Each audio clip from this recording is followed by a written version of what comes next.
Welcome to the Global News Podcast from the BBC. I'm Valerie Sanderson and I'm joined by our technology reporter, Chris Vallance. And Chris, this is a story about AI going rogue. Tell us about it. Right, okay, well this concerns an AI agent. These are programs that are designed to have a degree of autonomy. So a program, for example, you might ask, I'm on a business trip, can you plan my travel and book my hotels?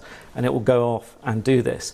So OpenAI was testing one of its AI agents powered by two of its latest models, one which it hadn't even released yet, and it set it a task in cybersecurity.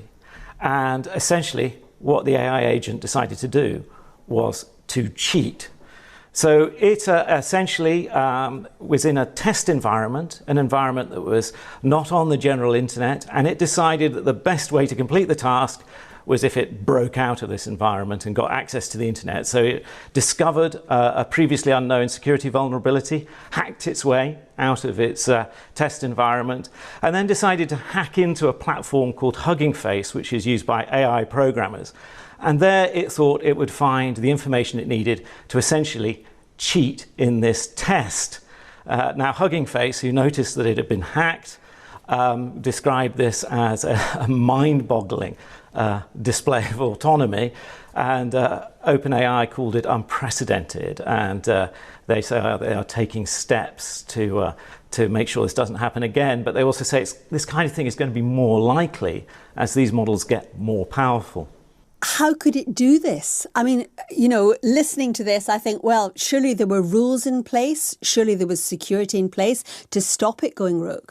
Well, this is very interesting. I think this comes to a point about the story that's worth thinking about, essentially, is that in this test, OpenAI decided to remove the safeguards that are normally placed on some of these agents. It had moved systems designed to spot this kind of behavior. This was a test to look at its maximum capabilities, as it were. The thing that some commentators are saying, it was unwise of them to do that when really the maximum capabilities turned out to be a lot greater than they expected. Has anything like this happened before? Yes, it has. Things like this have happened before, but it sort of depends on what you mean by going rogue, if you like. So if you look at rival firm Anthropic, last year they reported that in a test environment they had told their AI model to pretend to be that it was an assistant in a company, and they'd given it access to the company's email, and then they told it was going to be replaced, and to come up with various strategies to avoid the scenario in which it was being replaced. And one of the things it did was to attempt to blackmail staff to not replace it because it had found evidence in this fictional company database that the staff member in question was having an affair. So it tried to use that to stop itself being turned off. That was quite a sort of contrived scenario, if you like, by Anthropic. But if you look at these AI agents, these programs that are meant to go out and do stuff for us with minimal instructions, able to act on their own recognizance, there a lot of people are quite worried that they might do things we really don't want them to do. They might go too far. So, for example, reported incidents, we've had one AI agent delete an entire company database. Another case, it's a very good video if you watch it online. Hannah Fry, the mathematician, set up an AI agent to sell novelty mugs, and it started messaging tech journalists and doing all sorts of things she didn't expect it to do. So, the question is, what are the limits on these AI agents? And there's a wonderful thought experiment by philosopher Nick Bostrom, where he talks about a paperclip maximizer. So, you can imagine an AI that was told to go out and sell paperclips. And, it basically does that to the maximum degree possible. It sees human beings as a possible roadblock on its way to creating as many paperclips as it possibly can. Covers the whole planet in paperclips, but that's just what it's told to do. So that's what it does. So, both in thought experiments and in reality, the issue of these AI agents sometimes doing things their owners, their creators, didn't want them to do is quite a serious one. It sounds as if the AI is thinking for itself. Is that what is actually happening? Well, I think terms like thinking are kind of tricky because, they suggest something similar to human thought and human reasoning, which I don't necessarily translate. I think the issue here is that they give them capabilities, they allow them to do things computationally, they might be access to financial systems, they have access to your email, they have access to the internet. You ask them to go and do things. The difficulty there is making sure the machines are constrained in some way so they only do things that are legal, responsible and safe. Now that's quite a hard challenge, in part because the capabilities of these models are growing all the time.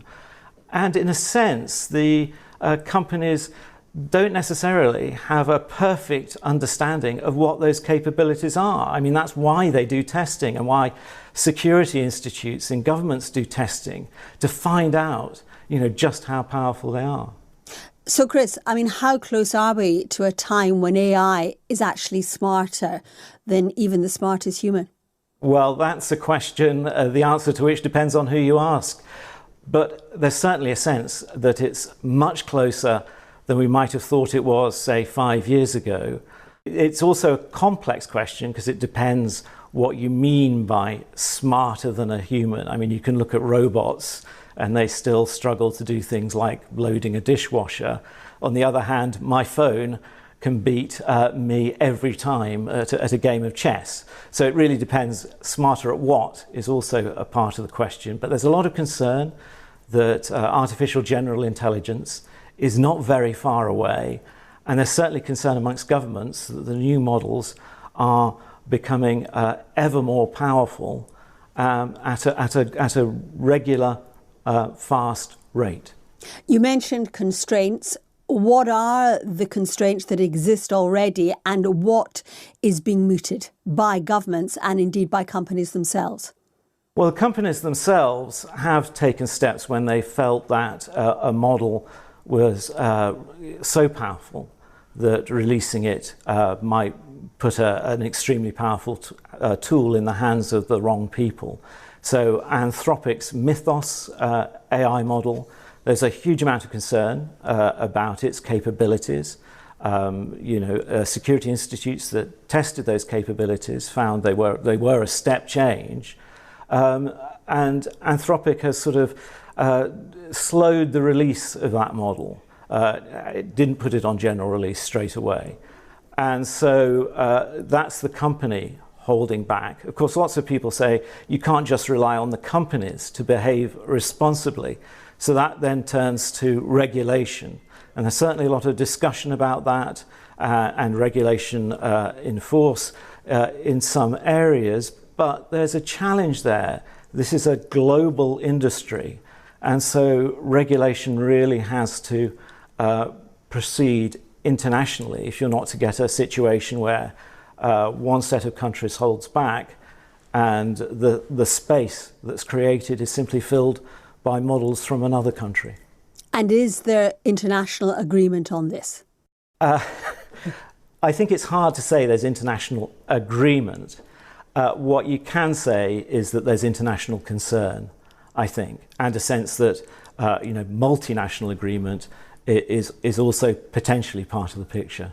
I suppose the problem is it's a Pandora's box, isn't it? We can't put AI back in the box. We have to deal with the issue as it is now.